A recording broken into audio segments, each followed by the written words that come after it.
હવામાન માહિતી Vavtharad YouTube channel પર આપનું સ્વાગત છે ખેડૂત ભાઈઓ.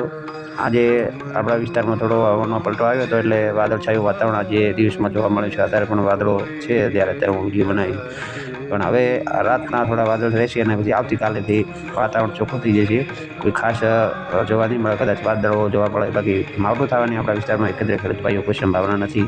જે કોઈ ન્યૂઝવાળા કે હવામાન વિભાગનું જે ઓથોરિટી વગરના જે આપે છે હવામાન, એમનું તારણ હતું કે આપણા વિસ્તારમાં માવઠું થશે, પણ માવઠું થવાનું નથી. બિલકુલ હું સદંતર કહું છું આપને 99.99% આપણા વિસ્તારમાં અત્યારે માવઠું 10 દિવસ સુધી કોઈ સંભાવના નથી. પછી જો કોઈ હવામાનમાં પલટો આવે તો હું તમને અલગથી એક વિડીયો દ્વારા આપને માહિતી આપીશું. બીજું કે આપણે હમણાં કોઈ યુટ્યુબ ચેનલ ઉપર વિડીયો મૂક્યો નથી, એટલે મહેરબાની કરીને આપણી યુટ્યુબ ચેનલને સબસ્ક્રાઈબ કરવા વિનંતી છે.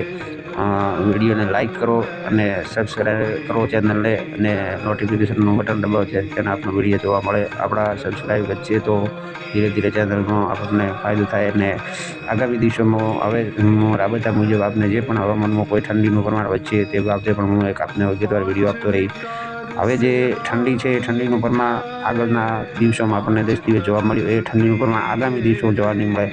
મધ્યમ સ્તરની ઠંડી રહેશે, એટલે કે હજુ ઠંડીમાં ઘટાડો થશે આગામી દિવસોમાં. 2-3 દિવસ પછી બિલકુલ ઠંડી ઓછી થવાની છે. એકંદરે કોઈ ઠંડી ઓછી નહીં થાય, પણ આમ મીડિયમ ઠંડી રહેશે અને દિવસે ગરમી ખૂબ જોવા નહીં મળે. ગરમી પણ વધવાની નથી, એટલે કોઈ ચિંતા કરવાની જરૂર નથી. મીડિયમ વાતાવરણ રહેવાનું છે ખેડૂત ભાઈઓ. બસ એ જ. જય હિન્દ, જય જવાન, જય કિસાન.